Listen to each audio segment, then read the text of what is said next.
नमस्कार, गुलिस्तान न्यूज़ डोगरी खबरां दिखने वाले सारे दर्शकों की मेरी संजीव पराशर वाले पासे दर्शकों प्यार भरे नमस्कार। गल करचै ते जियां गुलाम नबी आजाद साहब होरें जेहड़ा इस्तीफा दिता ओहदे बाद जेहड़े भी उंदे कन्नै सहयोगी हे उन्हें सारे कांग्रेस पार्टी थमां इस्तीफा दे लिया है। ओहदे बाद जेहड़ी गुलाम नबी आजाद होरें आख्या कि असें नवी पार्टी बनानी है। और अगर गल करां मैं रियासी जिले दी, रियासी जिले च रह चुके दे पूर्व मंत्री जुगल किशोर शर्मा जी उन्हें भी इस्तीफा दिता हा। अज उनका एक कार्यक्रम जेहड़ा पौनी दे विच होया और जिन्ने भी उन्हें पहले दे कम कीते दे अज लोकें उनके कम्में की सराहना की है। और जियां हुण अगे इलेक्शन होनी है नवी पार्टी बना करदे आजाद साहब ते जुगल किशोर साहब होरें एक मीटिंग रखी पौनी दे विच और इत्थे उन्हें लोकें कन्नै जेहड़े भी उंदे कन्नै सहयोगी हे उंदे कन्नै मीटिंग रखी है कि आने वाले दिनें विच जियां इलेक्शन होंदी है असें पार्टिसिपेट करना है और सारे इयै गल आखी है कि अस तुहाड़ा जेहड़ा साथ है पूरा पूरा देगे। आओ तुसें मैं इत्थों दे किश विजुअल दस्सना। समझना है लोगों की गल्लें में केह् जाना है इयै गल लोगों को सुनाने वाली है। मैं इयै समझिया बाकी मैं आखना अज असें ये ज्यादा सुनना ते केह् सुनाना। अज शर्मा साहब भी आखने जैसे पहले असें पता था मैं शर्मा साहब एक दिन कुदै गेदे हे टूर उप्पर सारे कन्नै कोई ना असें गल ना सोची नहीं सकदा लेकिन थोड़ी थोड़ी इयां गल्लां अस लोग करदे न गल्लां कि कुछ ऐसा होई सकदा। आजाद साहब तो बड़े दुखी ने जां खुश लेकिन ऐसी गल नहीं।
जैसे आप सबको मालूम है, जैसे हमने मीडिया में काफ़ी इंटरव्यू वगैरह दिए कुछ लोगों को। आज हमारी मीटिंग थी कि यहाँ जैसे हमारे आपको मालूम है कि गुलाम नबी आजाद साहब ने जो फैसला लिया है कांग्रेस पार्टी छोड़कर और नेशनल लेवल पे उनका जो पार्टी बनाने का इरादा है, तो वो उस सिलसिले में हमने ये मीटिंग थी। हालांकि जिस दिन गुलाम नबी आजाद साहब ने रिज़ाइन दिया उसके दूसरे दिन मैंने भी दे दिया था, उसी दिन समझो मैंने भी दे दिया था।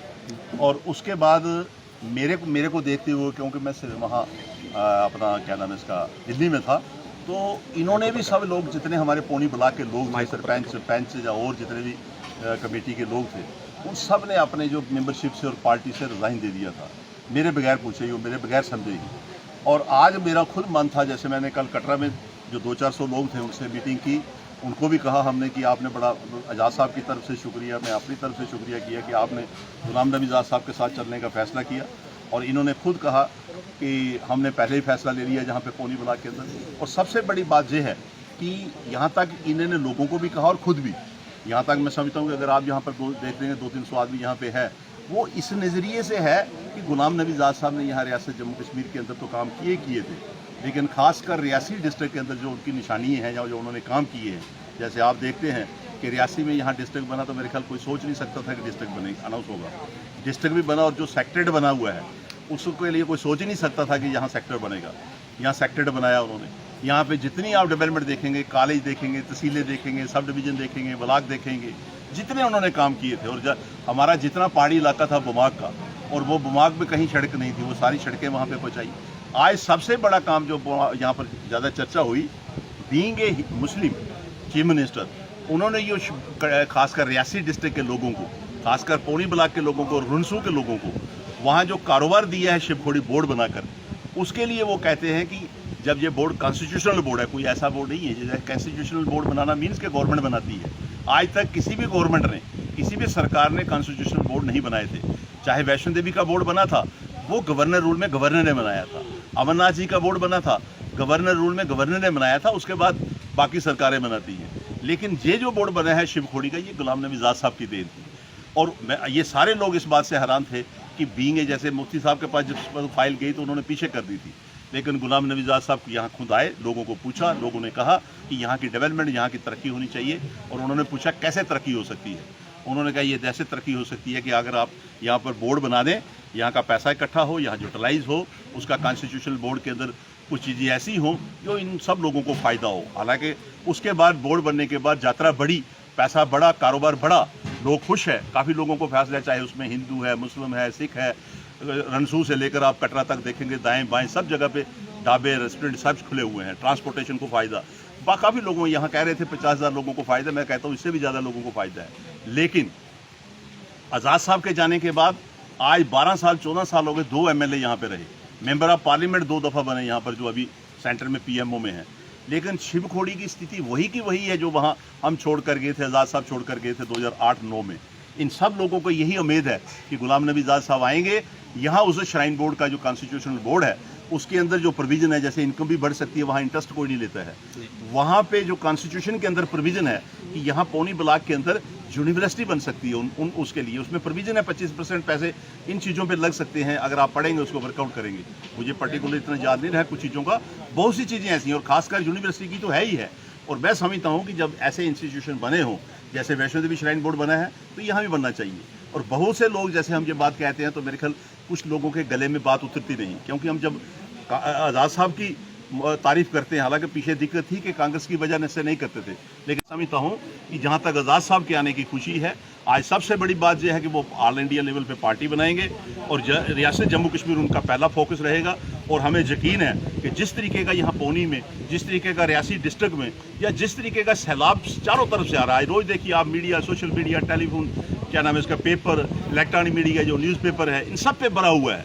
पूरे लोग आ रहे हैं। ये जरूरी नहीं है कि कांग्रेस के आ रहे हैं, कांग्रेस के तो आ ही रहे हैं, जो लोग हैं वो तो आ रहे हैं, वहाँ तो 2-4 ही बचेंगे। लेकिन इसके साथ साथ जो दूसरी पार्टियां हैं, जैसे काफ़ी लोग जो हमारे यहाँ से 12 MLA जीते थे 2014 में, 11 MLA चले गए थे पार्टी छोड़कर, हमारे जो पिछले प्रेसिडेंट थे मीर साहब की वजह से। लेकिन आज वो सब वापस आ रहे हैं, आज़ाद साहब के टच में हैं। दूसरी पार्टियों के लोग भी आप देखोगे 2-4 दिन, 5 दिन, 10 दिन, 15 दिन या 20 दिन, बाकी पार्टियाँ भी आ रहे हैं। आज मैं एक बात कहूँगा कि जब दिल्ली की नाराज़गी हुई थी, G23 की वजह से हुई थी, क्योंकि वो G23 कुछ नहीं था। 23 लोगों ने वहाँ पर एक लिख कर दिया था लेटर, सजेशनें दी थी पार्टी को। पार्टी ने उनकी सजेशनें नहीं मानी, क्योंकि वहाँ जो सजेशन पार्टी के इर्द गिर्द, जो लीडरशिप के इर्द गिर्द लोग बैठे हैं, वो कभी पंच सरपंच भी नहीं जीते हैं। उन्होंने किसी ने बात नहीं मानी, इसको शेप दे दीजिए, जी ग्रुप जो है G23 है। आज हम कहते हैं कि चलो उन्होंने जो भी किया सब कुछ हुआ, लेकिन उसके बावजूद भी आज की डेट में वहाँ G23 नहीं रहा, अब वहाँ G56 हो गया है। वहाँ लोग बढ़ गए हैं, वहाँ पे सभी स्टेटों से लोग आ रहे हैं कि हम बनाएंगे। लेकिन आज़ाद साहब ने कहा पहले हमें ग्रुप बनाने दो, पार्टी बनाने दो, उसके बाद मुझे पहले जम्मू कश्मीर को देखने दो, उसके बाद मैं बाकी स्टेटों के अंदर जो लोग आ रहे हैं अभी से पार्टी का ना जुड़ जाए, अपने अपने लेवल पे करें, फिर हम बाहर निकलकर दूसरी जगह पे भी जाऊंगे। मैं सबसे पहले आपसे ये कहूँगा कि आज हमें खुशी है, 4 तारीख को आज़ाद साहब जम्मू में आ रहे हैं। उन्होंने पार्टी को भी अनाउंस करना, आपको भी नहीं होता, आपको भी वहाँ रोटी छोटी खिलाएंगे, मीठा वो कहना बर्फी शर्फी खिलाएंगे, पार्टी भी हमारी अनाउंस होगी। तो सबका है, रियासी वालों का भी है, कटरा वालों का भी है जी। अब हालात के ऊपर है कि जब NC और कांग्रेस का, मान लो कभी अलायंस होता, अभी तो नहीं है, अब तो कांग्रेस रहे नहीं हम। अच्छा, पहले तो हमने 90 सीट पे इलेक्शन लड़नी है, 90 के 90, क्योंकि आज़ाद साहब जो जिस तरीके की मेहनत करेंगे, और हमें लगता भी है जो लोगों का इस वक्त मन है, वह केरन से लेकर पुंछ तक लोगों का मन है कि हम सब आज़ाद साहब की तरफ जा रहे हैं। लेकिन जिस वक्त इलेक्शन होगी, तो उस वक्त अगर ये दोनों की दोनों सीटें यहाँ पे होगी, तो मैं 2 जगह पे भी इलेक्शन लड़ सकता हूँ। पार्टी आप टिकट किसने देनी है? हम नहीं देनी ना, हम वहाँ लड़ सकते हैं। यहाँ पे लोगों का ज़्यादा मन है, रियासी वालों का, यहाँ भी लड़ सकते हैं, कटरा वालों का भी। लेकिन ये अभी फैसला हम इसलिए नहीं कर रहे हैं, पहले हम पार्टी बनाएं, पहले हम ऑर्गेनाइजेशन बनाएं।